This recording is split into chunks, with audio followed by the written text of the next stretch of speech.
Good afternoon, everybody. Welcome to this ERKNet ERA webinar on the rapid genetic diagnosis in TMA, thrombotic microangiopathy. My name is Tom Nijenhuis. I'm an internist nephrologist from the Radboud University Medical Center in Nijmegen, the Netherlands.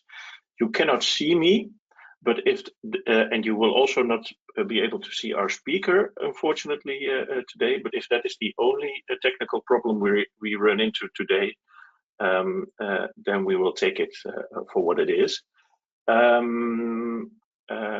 Important for you during the presentation of Professor Mesnard, please ask questions in the question box so that we can have a lively discussion on his presentation afterwards. And before giving Professor Mesnard the floor, I would like to introduce our speaker of today, who is a nephrologist and head of the intensive care unit at Assistance Publique Hôpitaux de Paris, Tenon, at Sorbonne University in Paris. He is also a national coordinator for the French Rare Disease Plan, for the role of genomics in the diagnosis and management of rare kidney diseases, and he co-coordinates the National Thrombotic Microangiopathies Network. And today he will talk about rapid nephrogenomics for thrombotic microangiopathy management using third-generation sequences with long-read sequencing. Professor Mesnard, the floor is yours. Thank you so much.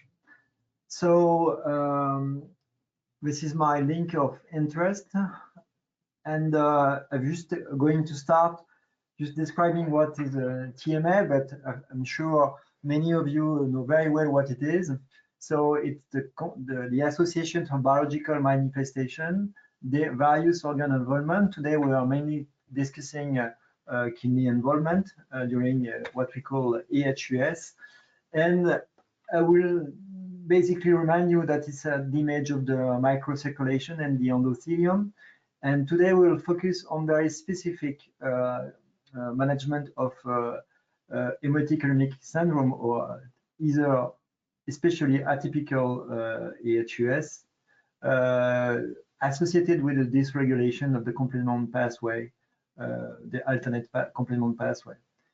I will then discuss the TTP today, and we have faced the issue that sometimes we might have patients with a typical clinical picture of malignant hypertension, and it's very difficult to distinguish atypical aHUS in this setting. And I will try to convince you that genetics test could help us at the very beginning of clinical management to see what's going on. So it's a medical emergency, and you have to detect, especially the form with atypical aHUS complement mediated, to give the best treatment at the right time.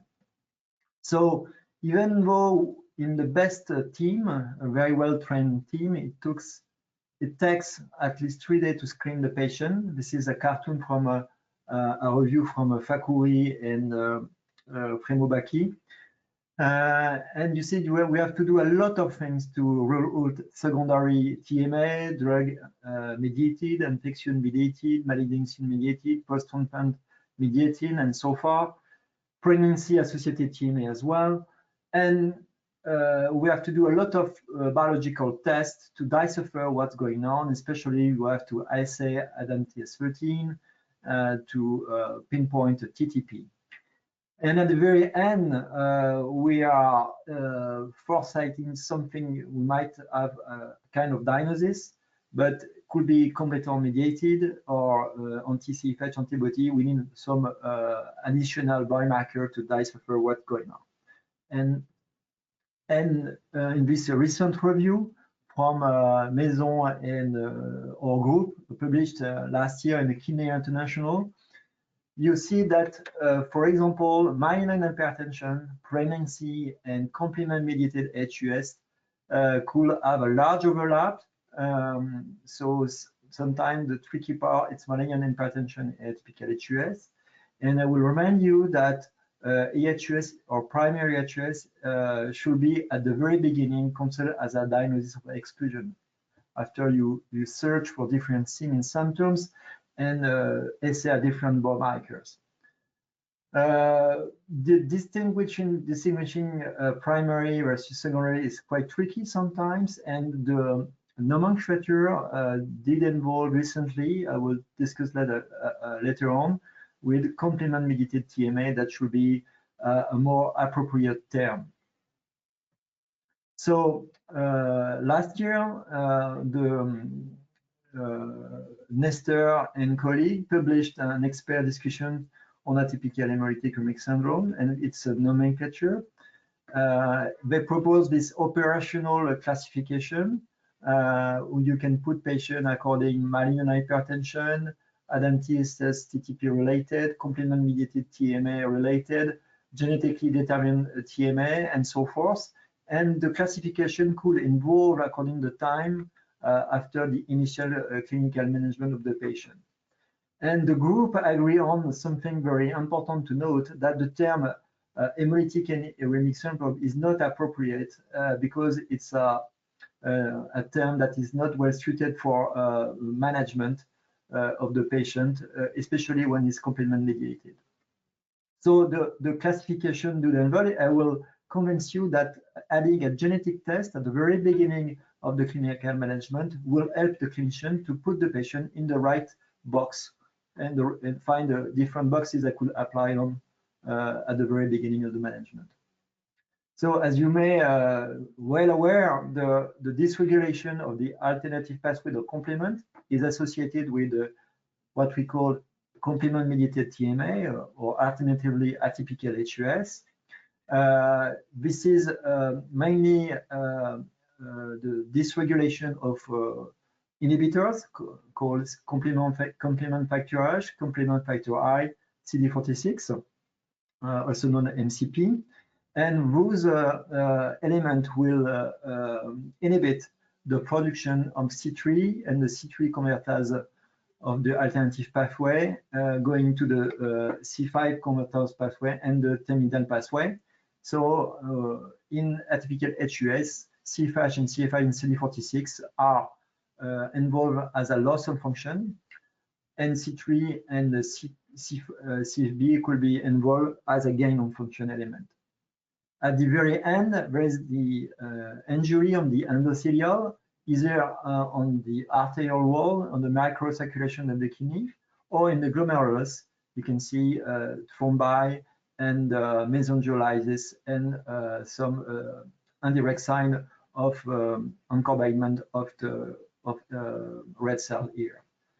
And so the microthrombi are explaining that why we will observe a schistocyte in this disease that's very harmful for the kidney and diverse organ, the heart, the brain, and so forth. So at the genetic standpoint, it's a very complicated disease. For just an example, we have in chromosome 1, the SCA locus, regulator of complement activation genes cluster.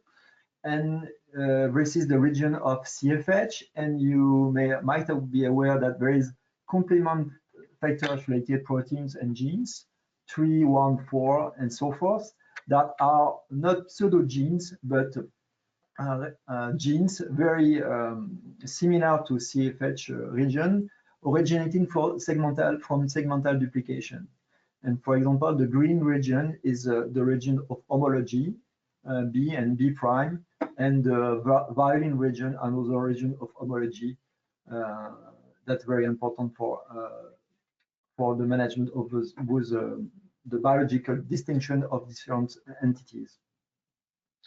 So in some circumstances, we have the formation resulting from those homology of sequence during meiosis. We can generate hybrid gene formation, either for CFH and C5HR1, called classical hybrid gene formation or fusion genes that have been described by good ships a long time, 20 years ago, associated with sporadic and familial form of aHUS with loss of function of CFH. And we have the reversed hybrid genes with C5HR1 CFH, that's the same thing exactly, with a dominant negative effect and not a loss of function effect. which antagonize the wild type formation of CFH. And be aware that different entities called homozygous deletion or heterozygous deletion of CFHR1, CFHR2 is very common, especially in the African population. And sometimes in children, it could be associated with the generation of anti-factor H antibodies leading to aHUS and TMA.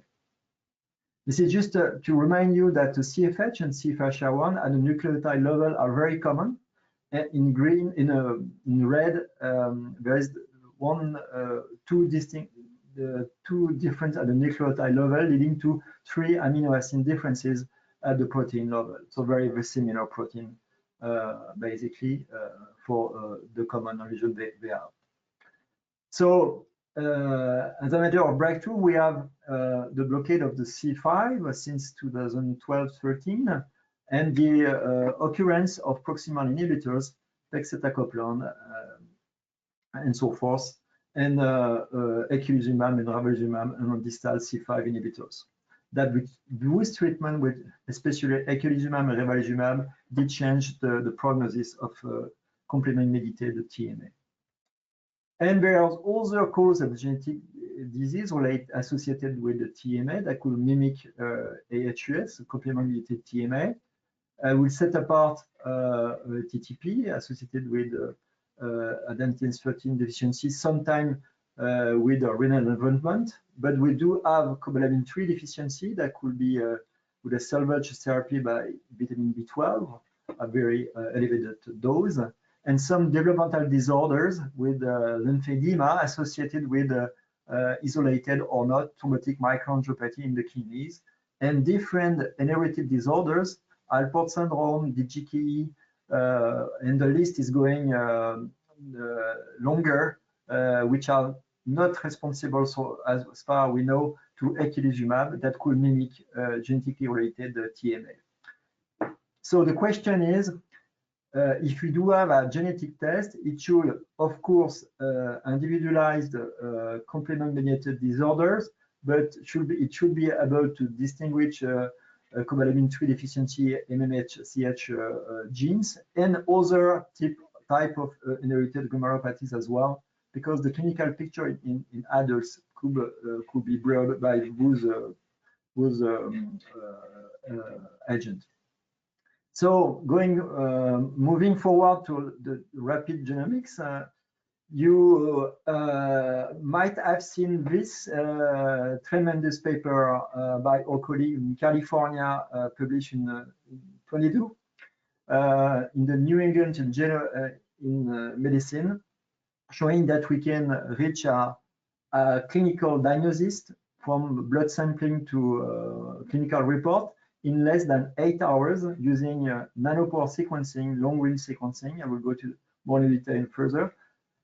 And it will change, to me, the taxonomy of genetic diagnosis. You can move from normal diagnosis, taking sometimes in some institution years or months or weeks, to rapid genomics, fast genomics in terms of days, and ultra-fast genomics in terms of hours, as depicted in this paper by published in New England Journal of Medicine. So going back to TMAs and rapid genomics, I think, and I will try to convince you that providing in the very beginning of the clinical management for any patient affected by TMA with a clinical suspicion of complement-mediated TMA, obviously, we can provide a risk stratification as the occurrence of CFH, CF5, C3, and CD46 CFB variant that could be exquisitely eligible to eculizumab.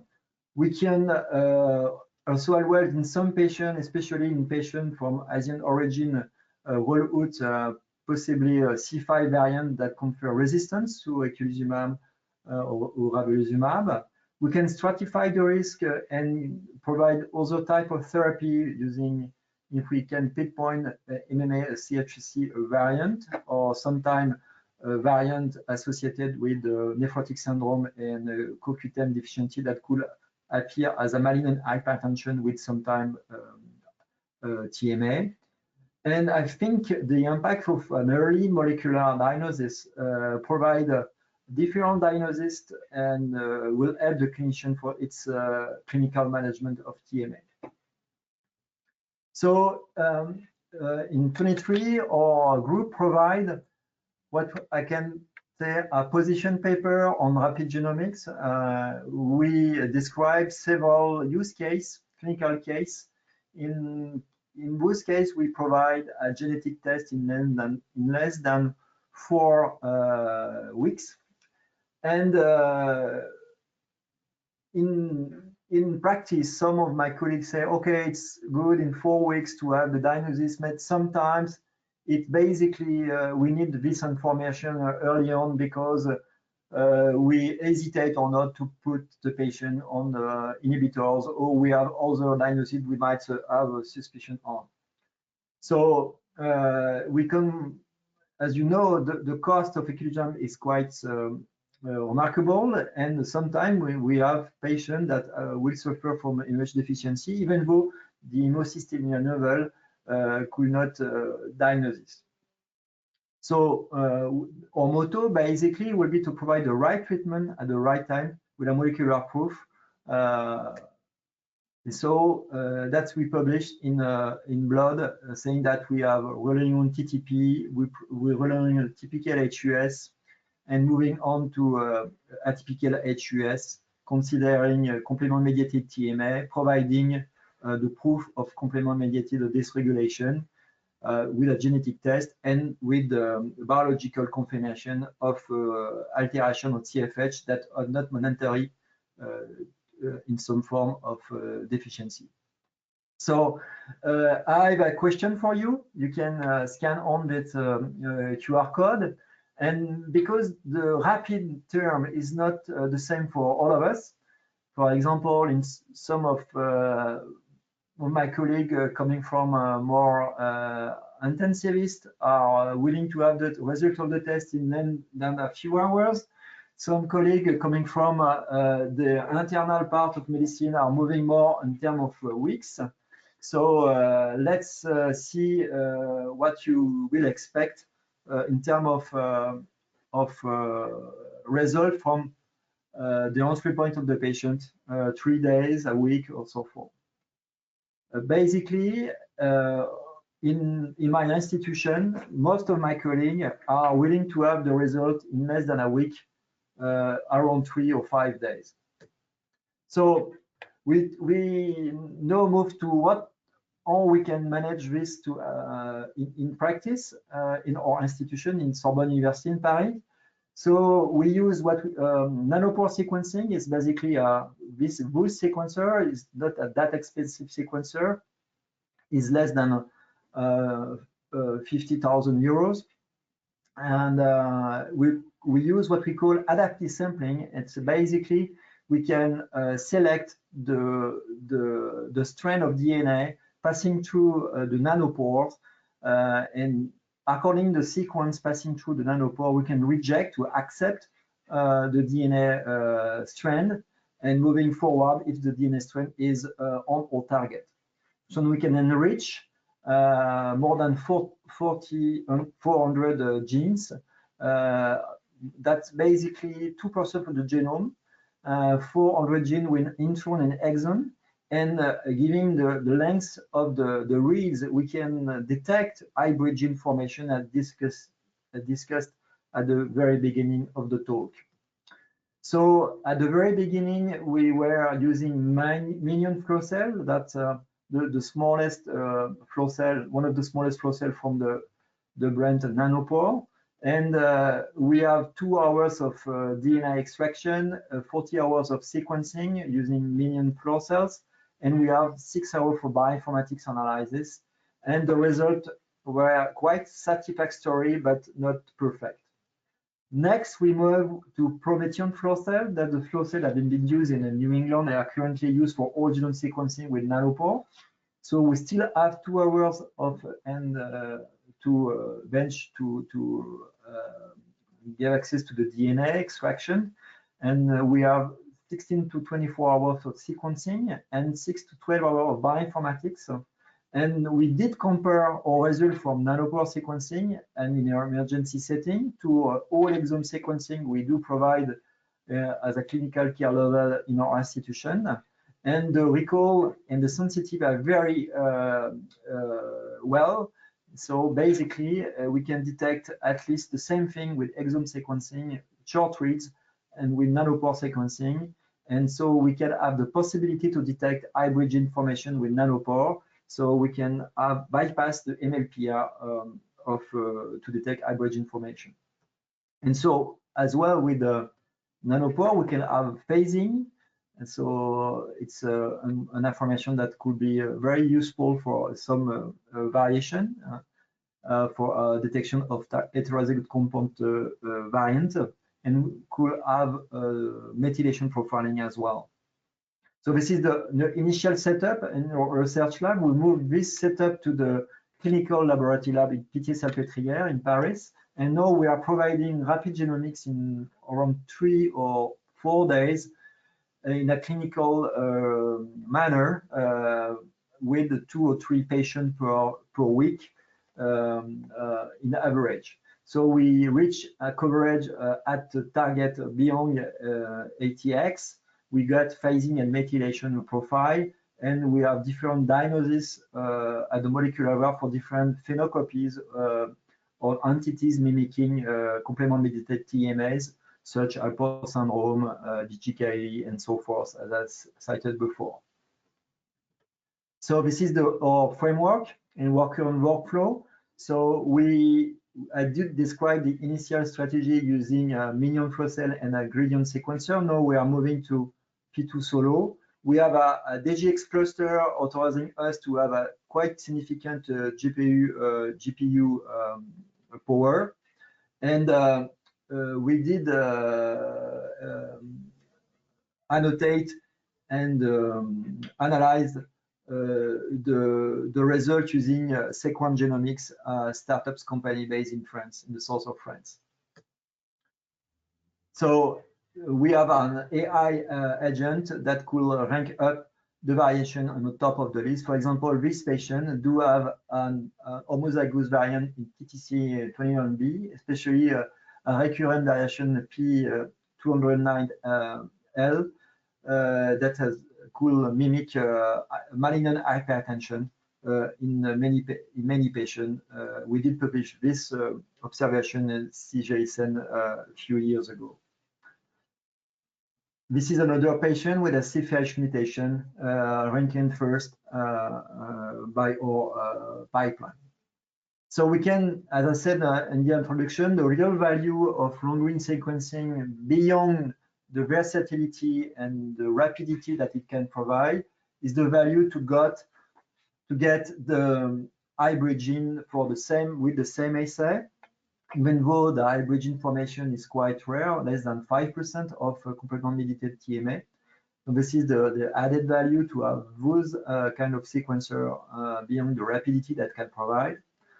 And so this is the pipeline we did develop with Nanopore to decipher this peculiar hybrid information here. And now we can provide, for example, in the paper we published in Blood in August 24, 18 first patient, we did find one hybrid genes. The classical diagnosis will be 6 months. We are moving to 2 days. A stop variant in CFH. Our clinical turnaround time with all exome sequencing was 38 days. We moved to 3 days. And MHC recessive disorders moving from 26 days to 5 days. So a significant time improvement to reach an actionable diagnosis sooner and better. It saves time, but I think it could save money for your institution.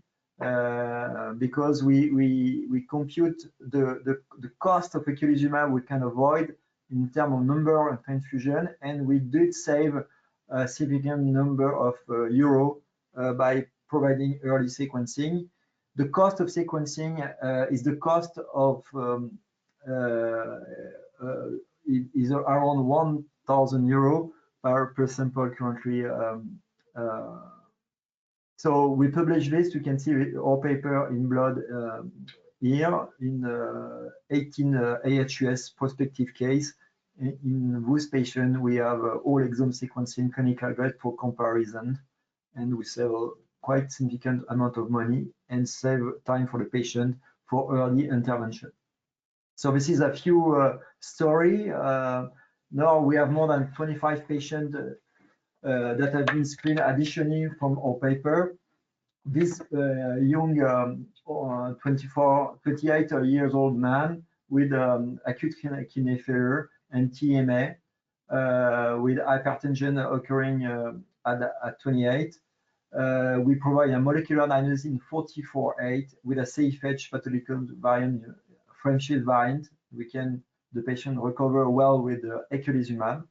The other 32 years old woman with a Crohn's disease with acute kidney injury and area and TMA.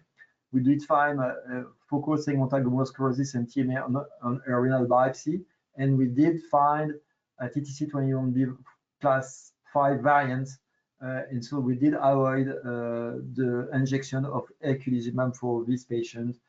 She was at the far end of her kidney disease actually. So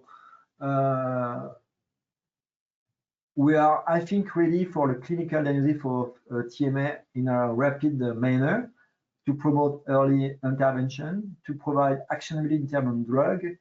I think we have probably to provide more clinical trial in a prospective manner in different institutions to see if the cost could be diminished and the value of sharing data and practical experience across the different network of ERKNet that will be happy to test our framework.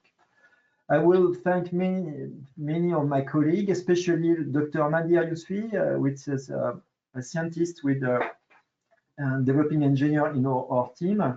I will thank my colleague from SEC1 and my colleague from the National Network ORCID, and all my colleagues associated with the Rare Center for Kidney Disease in Tenon Hospital, and all my colleagues from my university as well.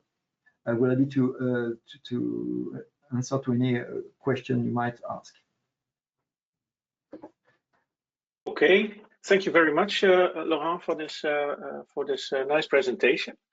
I am waiting for the questions to pop onto the question box.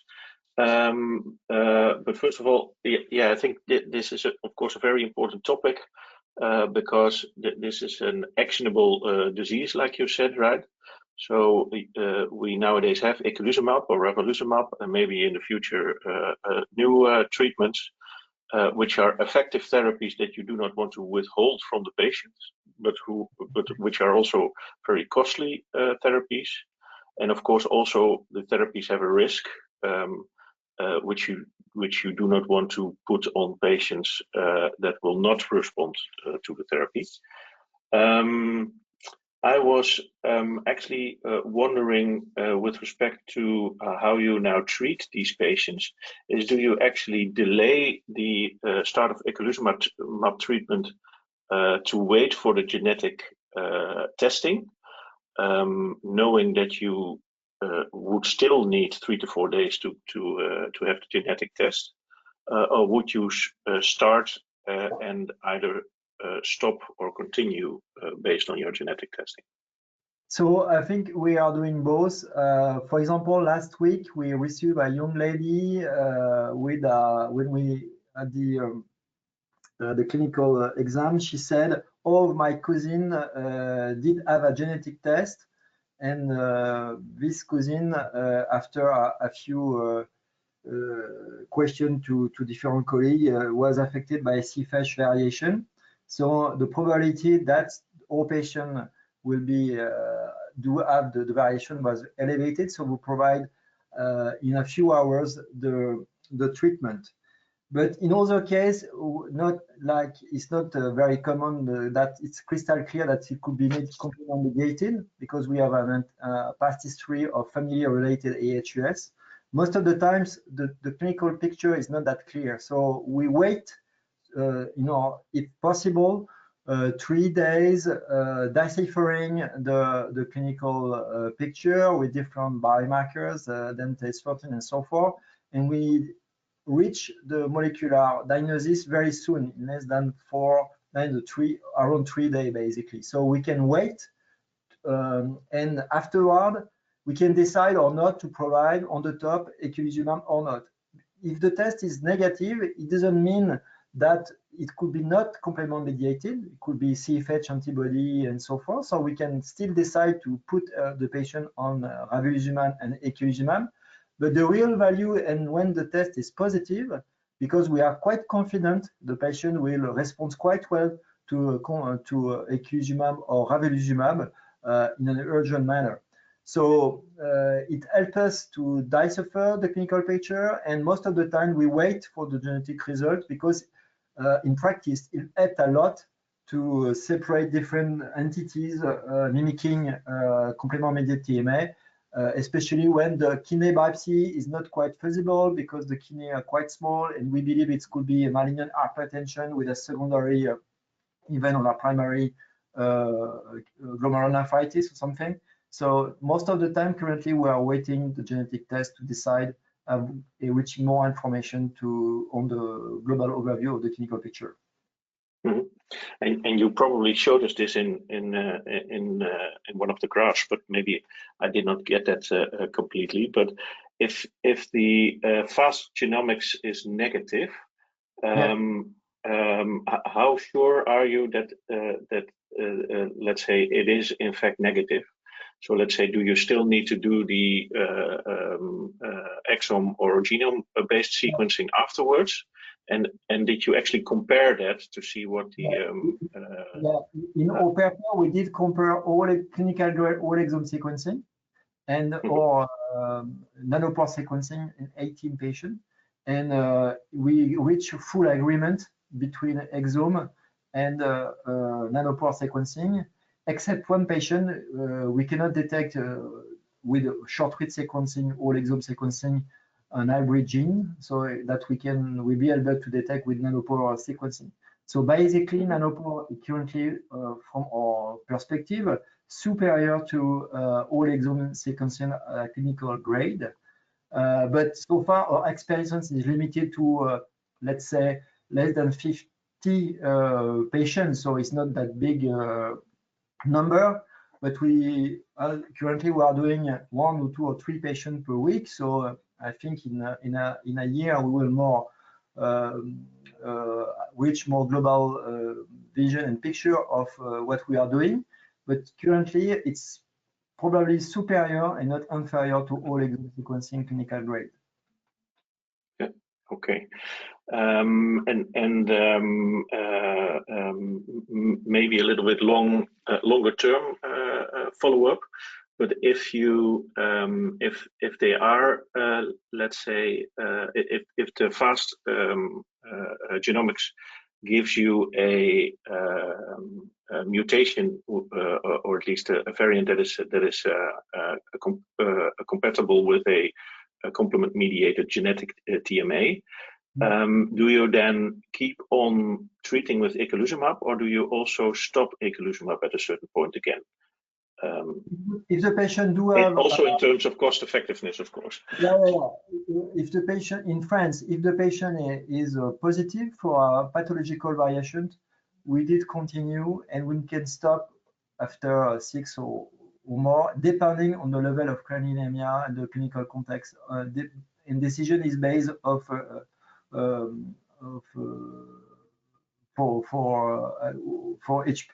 every patient, the decision could be different. So at the very one thing we didn't discuss is if the patient do have the very beginning variant of unknown significance. That's in our experience, we consider that the variant of unknown significance do provide a risk, because it could be 10% risk or 90% risk. So we provide eculizumab, and we consider variant of unknown significance basically as a similar value of likely pathogenic variant. we can discuss this point, but I think at the moment we are very attentive that we not censor or do not give eculizumab to a patient because the variation is not crystal clear. So we provide more eculizumab, but if the patient do not have any variation at all, we consider not providing eculizumab, especially if we do not have alternative explanation, or if we do have alternative explanation of the kidney disease, for example, Alport syndrome or other Mendelian disorder that could lead to malignant hypertension and secondary TMA, for example. And also in the line of this, Nicole van der Kar actually asked, how do you report back to the clinicians the results? And she also gives this example of what if you have a variant of unknown significance? And do you also then include, let's say, a treatment advice, or do you just report back the results of the genomic? We advocate in our university what we call co-interpretation. So every patient is discussed by a clinician and by the biologist in charge, the molecular biologist in charge. This is clearly a multidisciplinary discussion. And so the clinician is aware at that stage that the existence of, for example, a variant of non-significance. And the clinician could also participate to the molecular analysis with the sequence tool. So it's very open to discuss the variation. There is no black box provided by the biologist. And we try to be maximum transparent on both sides, and the clinician is very well embarked in this story at the very beginning, from the prescription to the test to the result, but at the very end in France, it's the biological and the molecular biologic physician which sign the result, is in charge of the result. But basically, we have a large discussion for every patient. Mm-hmm. And another question by Caroline Duineveld is, according to earlier literature, 40% of atypical aHUS patients do not have a genetic variant. Do you agree with this percentage? And I think that a follow-up question would be, what does this then mean for? The question should be, they do not have variation in complement-mediated genes that are well known, CFH, CFI, CD46. But in our experience, we did find phenocopies of complement-mediated disorders, such as Alport syndrome, such as TREX1, such as SOX18. And so those entities are not usually detected by a panel approach, in which you just sequence a dozen of genes associated with the complement-mediated disorder. And so in our perspective, using whole exome sequencing or Nanopore sequencing with 400 genes, we scan a lot of genes and genes associated with mimicking TMAs, as I said in the talk. So the number of patients with a Mendelian disorder related with the complement-mediated genes and put with other nephropathies is much higher than 50% actually in our experience. So it's why we say half of the patients do not have an abnormalities in the complement-mediated genes, and as I said, many patients do have another genes that mimic TMA phenocopies. Mm-hmm. And do you also think that then is the complete 60% then? So far, in our experience, not. We have still patients that seems to respond to eculizumab and ravulizumab, but we do not find any variation. But those patients start to be quite rare at the moment. Mm-hmm. It's why we should not consider to give eculizumab and ravulizumab to the patient, even though the test is negative. Sure. You know, it's another layer to decide, but at the very end, it's the clinician in charge who will decide to provide drug or not. And it should be an open discussion and patients should not be given limited access because the test is negative. You should integrate more broadly the clinical picture. Yeah, and that's also why I think this question of how do you report back to the clinician caring for the patient is important, right? So that a negative test does not exclude treating a patient. It's very important to because sometimes people are believing that as the genetic test is negative, it will rule completely complement disorder. It could be a CFH antibody or something that we did miss.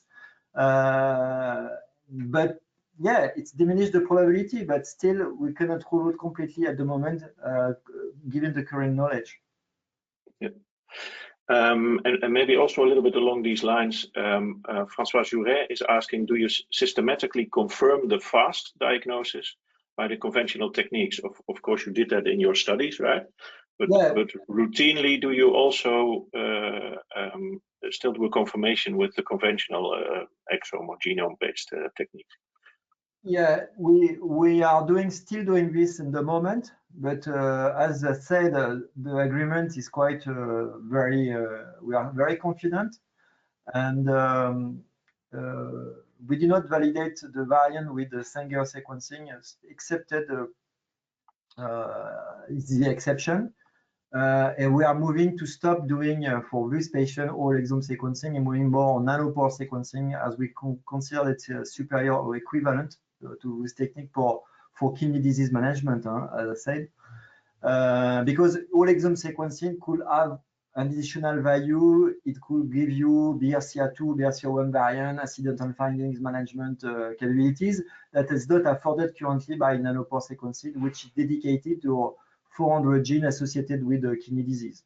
This could be a limitation. But from a nephrological perspective, the techniques are both equivalent, and we are doing not Sanger sequencing, excepted when the suspicion of hybrid gene formation, we are doing MLPR and other technique to confirm the hybrid genes.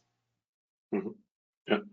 And also a relevant question is, do you also have fast-track analysis of CFH antibodies or factor H, factor I levels, which would, of course, make it possible to have a broad clinical picture in like 3 to 4 days? We are very lucky in France and in Paris, because we have the Véronique Robaki team in the European hospital in Paris. So they can, with the Carine HCC, provide the presence or absence of a CFH antibody or other antibody associated with TMAs in less than a week. So we can have both, basically, at the end of the week, genetics and the biological value of CFH, CFI, and the research of antibodies. So we are very lucky in France. Yeah.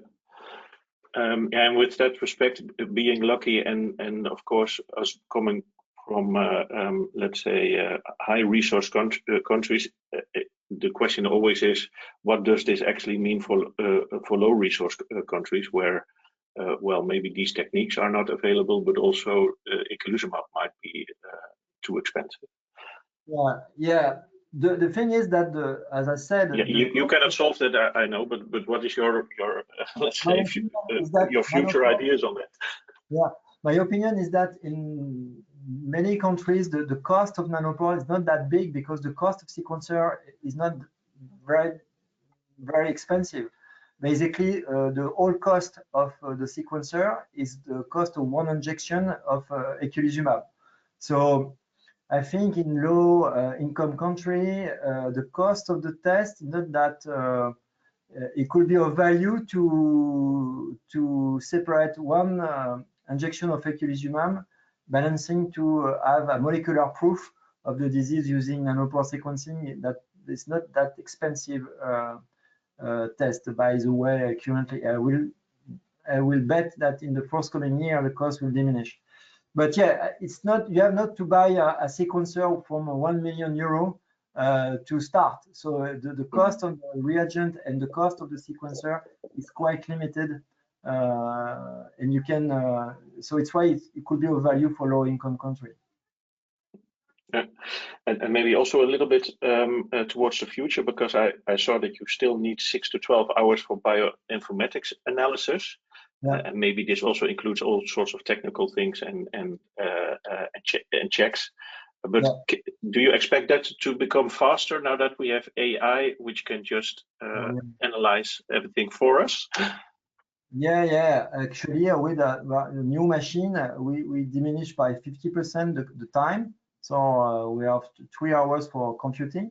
So I think seeing the GPU cost and GPU power going on, the time for bioinformatics will going cheaper and more with more speed. Okay, well, sounds good. I think with this we have come to the end of the discussion and to the end of this webinar today. But of course not after thanking you, Laurent, again for this very nice talk. And indeed, I wanted to draw your attention again to our next webinars, of which the first will be on the 29th of April on the consensus statement on nephrogenic diabetes insipidus, which will be given by Nina Knoers and moderated by Elena Levchenko. So thank you all and also our attendees for attending today, and hope to see you all again at our next webinar. Thank you. Thank you. Bye. Have a nice afternoon.